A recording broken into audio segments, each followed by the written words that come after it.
Assalamualaikum warahmatullahi wabarakatuh. Teman-teman, pada pertemuan kali ini kita akan membahas tentang salah satu aplikasi, ya.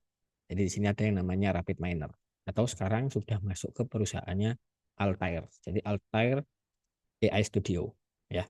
Jadi teman-teman bisa langsung akses ya di link yang sudah dibagikan. Silakan di-download, ya. Teman-teman kalau yang buat pendidikan, teman-teman bisa masukin waktu daftar ya, masukin untuk pendidikan, bisa sebagai student maupun sebagai dosen. Nah, silakan disesuaikan. Jadi di sini kita pakai untuk belajar atau untuk penelitian. Jadi kita bisa pakai aplikasi ini. Jadi di sini langsung aja. Jadi kalau waktu start ya, teman-teman sudah start, sudah masuk, sudah selesai install, download ya. Berbagai platform di sini bisa dipakai ya. Bisa pakai yang Windows maupun yang MacBook, yang Apple OS. Oke.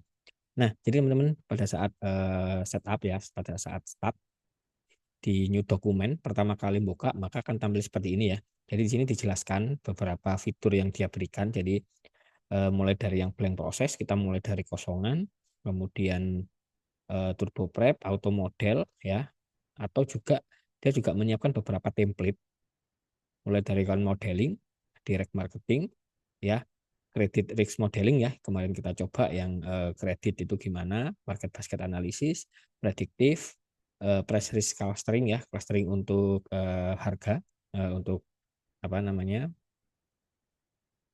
saham dan lain-lain ya, macam-macam. Di sini ada sampai medical fraud detection ada, sama web analysis. Jadi semua di sini secara kompleks bisa dikerjakan. Nah, hari ini kita belajar yang simpel dulu. Kita belajar tentang decision tree. Yang kemarin kita sudah belajar tracingnya. Nah, kali ini kita coba kalau secara aplikasi gimana sih prosesnya. Sama nggak dengan yang kita hitung manual pakai Excel kemarin. Oke, kalau gitu kita start by ini ya, blank process. Dari awal kita pilih yang blank process. Oh ini sorry, ini ada aku sudah buat dokumen ya. Jadi, nah ini blank process. Startnya di awal seperti ini. Oke, ini tak standarin ya. Jadi dari awal sebenarnya tampilnya seperti ini. Jadi ini halaman utamanya ya. Di sebelah sini ada repository, sebelah kiri operator, di bagian kiri bawah, kiri kanan atas ada kiri atas ada repository, kiri bawah ada operator. Lah, tengah ini nanti kita pakai untuk prosesnya. Parameter dan lain-lain ada di sebelah kanan. Oke, di bagian atas ada desain, resultnya, hasilnya nanti ya. Ini aku ada beberapa nyoba. Nah, ini beberapa kebutuhan yang kita gunakan. Oke, jadi di sebelah kanan, sebelah kiri, sorry, sebelah kiri atas ya. Di sini ada training resource ya, macam-macam. Ada database ya, kalau kita membuat sumber datanya dari mana, atau local repository ya, posisinya di mana, ini bisa disesuaikan. Nah, di sini ada sampel ya, contoh sampel data, macam-macam ya. Contohnya kalau di datanya, contoh data di sini ada deal, ada golf ya, iris, data labor, market data, dan lain-lain. Titanic data juga ada di sini. Dari yang kemarin kita belajar adalah golf ya. Data golf, contohnya seperti ini. Ini tinggal kita drag aja. Nah, seperti ini ya. Relative goldnya. Ini bisa kita ganti namanya. Nah, ini tinggal disesuaikan aja. Ini kalau kita klik ini ya, out-nya sampai ke rest. Oke, ya, sampai ke rest-nya. Kemudian kita play ya. Kalau sudah ditaruh, di plotting, kemudian kita play di sini. Ya, kita start, dia akan tampil di resultnya seperti ini. Jadi ini datanya, contoh tampilan datanya. Tabelnya seperti ini. Warna hijau itu kelas akhirnya ya. Kelas akhirnya warna hijau itu tujuannya yes atau no, main atau enggak. Outlook, temperaturnya berapa ya. Kemarin kan kita pakai yang enggak, yang high normal kan. Nah, ini di sini pakai angka, humidity-nya pakai angka, Y-nya pakai true false. Kayak gitu. Jadi ini contoh data bawaan dari apa namanya? Contoh bawaan dari studionya. Oke, seperti itu ya. Ini macam-macam polinomial dan lain-lain. Nah, sekarang kita coba menggunakan data yang kita punya kemarin. Oke, jadi di sini ya, ini ada data akses. Jadi di bawah ini nanti kita mainnya ke data akses sama modeling. Bedanya apa? Jadi kalau ini data akses ya, kalau kita klik arah bawah, di sini macam-macam. Sumber datanya dari file bisa, database bisa, application bisa, atau cloud storage juga bisa. Nah, di sini kita kan formatnya Excel, maka kita pilih yang file read ya, kita akan membaca data dari mana? Dari Excel, dari URL, dari akses SPSS, C45, XML dan lain-lain. Nah, karena data kita Excel, maka kita pakai read Excel. Kita tarik ke sini. Seperti ini. Oke, ini read Excel-nya. Nah, ini masih ada seru. Kenapa? Karena memang belum ada datanya. Cara masukinnya gimana? Tinggal kita double klik. Klik-klik. Nah, akan tampil pencarian datanya. Nah, oke, tinggal di double klik ya, ulang, klik-klik. Nah, terus kita cari posisi data kita di mana. Ini ya, contohnya dataku ada di sini. Nah, ini contoh data-data kita punya ya. Ini contoh dataku. Oke, yang pertama kemarin kita belajar tentang ini ya, decision tree. Nah, ini contoh data decision tree. Kita next. Nanti akan tampil seperti ini. Nah, ini data Excel ya. Jadi isinya ada yang data yang kemarin, outlook, temperatur, humidity, dan lain-lain.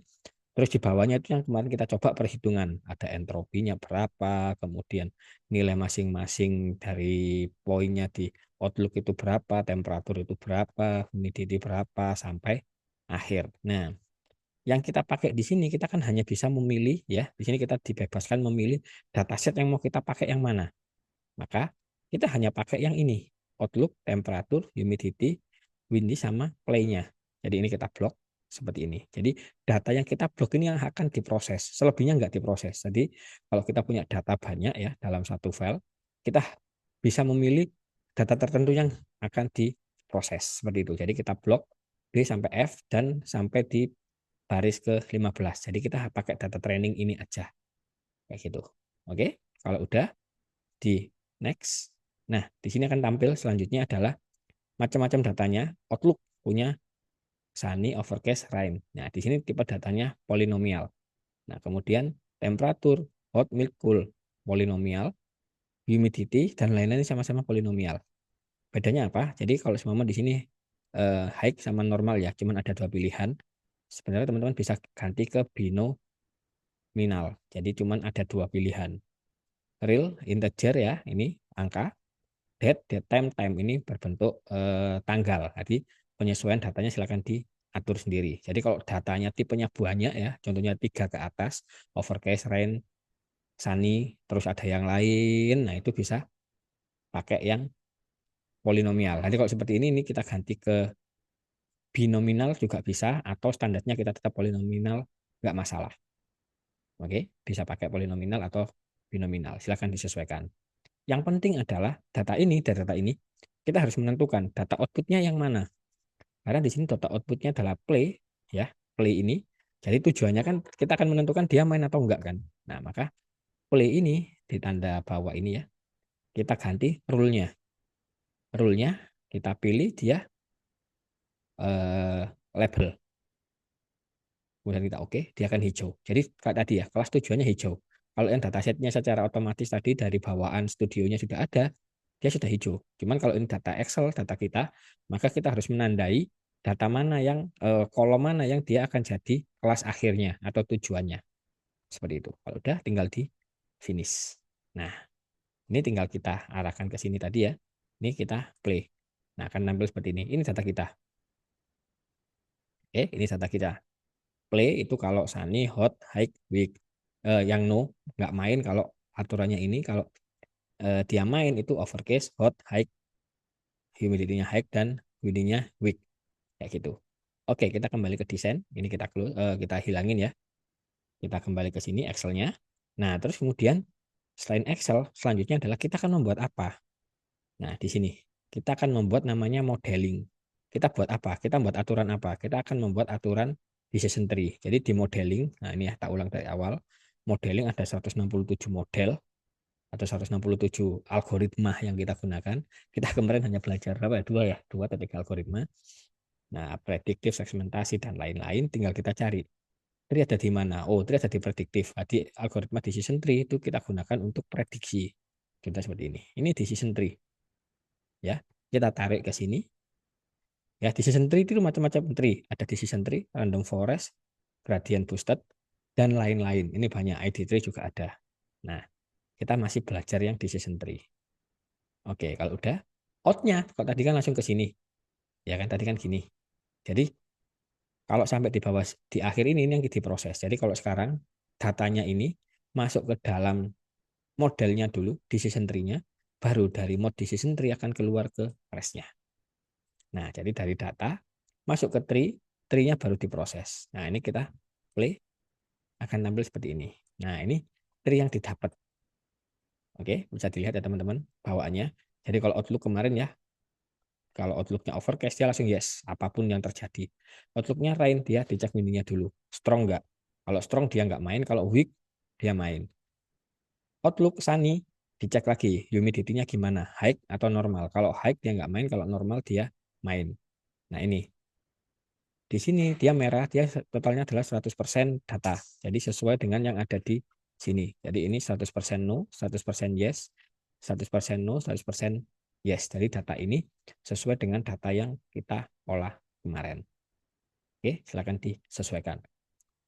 Nah, ini contoh di sumber data ya. Ini contoh taruh sini ya. Ini sumber data dari Excel yang pertama. Jadi Excel-nya kemarin pakai data Gulf. Nah, sekarang kita coba lagi ya. Kita input lagi, read lagi data Excel. Nah, ini ya, double klik bisa langsung. Ini tinggal kita atur. Di sini kita punya contoh data yang lain. Oke, coba ya. Kita coba ke data.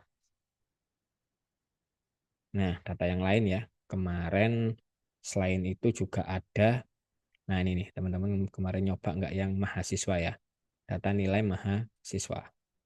Nah, ini mahasiswa lulus atau enggak ya. Ini data yang kita coba kemarin ya. Ini kelamin, laki-laki, status pernikahan, IPK, tepat waktu atau enggak. Nah, kelulusan tepat waktu atau enggak berdasarkan jenis kelamin, status pernikahan, IPK dan lain-lain. Oke, di sini sama ya, polinomial bawaannya. Jangan lupa IPK-nya di sini real, soalnya real ya, karena angka 3, berapa, 3, berapa.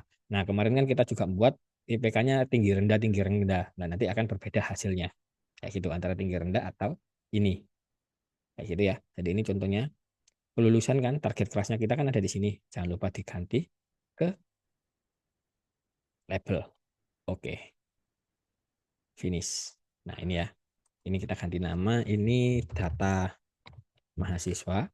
Kalau yang atas ini tadi, dia data golf. Ini kita close, kita ganti ini ke sini. Nah, kalau tadi data mahasiswa gimana? Nah, tadi data mahasiswa ternyata dari kolom sebanyak itu tadi ya, kolom tabel sebanyak tadi, ternyata yang diambil cuman IPK-nya. Kalau IPK lebih dari 3,00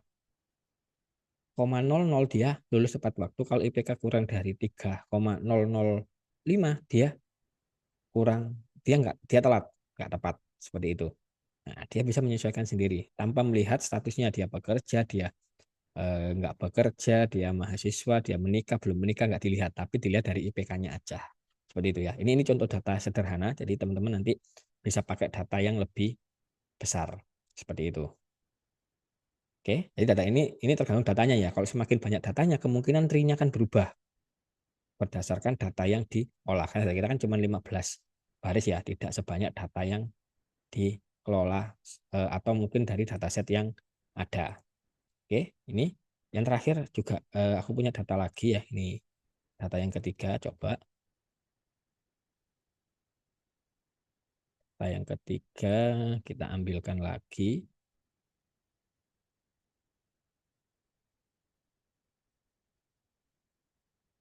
Data beasiswa. Aku di sini ada data beasiswa ya. Nah, standarnya seperti ini. Ini simpel aja ya. Data mahasiswa, dia menerima beasiswa atau enggak, seperti itu ya. Data beasiswa, mahasiswa satu. Ini acak ya. Ini data acak sebagai contoh data aja. Sama polinomial, jangan lupa. Kelas tujuannya dia menerima atau tidak. Ini yang kita set sebagai ganti rule-nya ke label. Nah, seperti ini. Ini finish. Kita coba kita ganti namanya jadi data mahasiswa. Oke, tinggal out-nya ini mahasiswa ke sini. Nah, ini kita play. Nah, hasilnya seperti ini. Dari prestasi, ya kalau dia berprestasi pasti dapat. Kalau nggak prestasi dicek lagi. IPK-nya tinggi atau rendah. Kalau IPK-nya rendah, dia nggak nerima, otomatis tidak nerima. Tapi kalau tinggi dicek, dia mengikuti organisasi nggak. Kalau aktif, dia nggak nerima. Kalau nggak aktif, dia dicek lagi. Nah, di sini ada ketentuan. Jadi ada yang merah, ada yang biru. Jadi kalau merah itu menerima, jadi kalau biru itu dua tidak menerima, lima menerima. Jadi masih ada perhitungan yang lain dia ditetapkan dengan berdasarkan apa lagi lah. Hal-hal seperti itu yang harus dilengkapi adalah antara datanya diperbanyak atau kolomnya, kolom aturannya tadi ya, prestasi, IPK dan lain-lain itu juga harus lewat luasin lagi. Maka secara otomatis nanti datanya, prediksinya, tree-nya akan lebih bagus. Jadi semuanya bergantung data yang diolah. Kalau data kita memang dirasa cukup ya, datanya sedikit seperti ini belum bisa menjadi keputusan. Cuman di sini kita hanya sebagai contoh gimana sih menerapkan data ke dalam eh, aplikasi ini. Seperti itu. Oke, kita kembali ke desain ya. Kita pakai contoh yang ada di sini ya. Ini deals ini coba ya. Ini deals ini datanya apa ya? Ini kita play dulu. Kita pengen tahu isinya. Oh ya ini sorry. Kalau ada decision tree dia harus ikut. Jadi kalau semua pengen nyoba yang ini aja, ini dihapus dulu aja. Kita play ini biar tahu tampilannya ya. Nah ini ternyata dia customer ukuran sekian, age-nya laki-laki perempuan, metode pembayarannya gini. Oh feature customer. Oke, dia akan menjadi customer langganan atau enggak. Coba ini kalau kita decision tree gimana ya? Ini tinggal dicari di operatornya aja ya. Tree. Nah ini kita geser ke sini. Ini yang data bawaan ya, data bawaannya. Oh sorry, tadi belum ngecek data bawaannya totalnya berapa ya. Kita ulang lagi ya. Ini kita play lagi ke sini. Sorry, di sini ada sih. Nah ini totalnya ada berapa data ini? 1000 data. Nah ini 1000 data ya. Jadi kalau teman-teman kita nyoba yang masih sedikit-sedikit, kita coba sekarang dengan 1000 data, kita trikan. Nah, dengan 1000 data, tampilannya gimana? Secepat apa sih prosesnya kayak gitu ya? Tadi kan 15 data, 20 data ya, cepet banget kan? Nah, dengan 1000 data pakai error, ternyata cepat banget dengan 1000 data, tapi keputusannya banyak. Seperti itu. Terinya akan berubah. Dia cek dulu usianya, lebih dari 31,5 atau kurang dari 31,5. Kalau kurang, dia dicek pembayarannya gimana. Kalau kredit card pasti ikut. Kalau pakai kredit card ya. Kalau yang gendernya dia ngecek lagi. Nanti gender juga bisa berulang di sini sesuai aturannya. Jadi sesuai data yang diolah. Jadi seperti itu. Jadi kurang lebih seperti ini. Nanti kalau ada data baru tinggal kita cek kolomnya. Kolomnya berdasarkan mana dulu? Age-nya dulu. Terus kemudian turun sampai ke yang lain. Oke, kurang lebih seperti itu ya teman-teman. Jadi teman-teman bisa ngambil data dari yang data pribadinya ya yang sudah diolah, didapat, sama bisa pakai data sampel. Jadi kurang lebih seperti itu untuk decision tree. Silakan dicoba untuk model-model tree yang lain. Oke, kurang lebih itu dari saya untuk penjelasan singkat tentang penggunaan Alter AI Studio Education yang baru ini ya. Ini tampilannya baru sih, yang lama ya mungkin disempurnakan di sini ya. Ini versi 2024 ya. Silakan diuji coba teman-teman, silakan diinstal. Jadi semoga video ini bisa memberikan informasi lebih, bisa memberikan informasi dan mohon maaf kalau ada salah-salah kata. Sampai saya akhiri dulu. Assalamualaikum warahmatullahi wabarakatuh.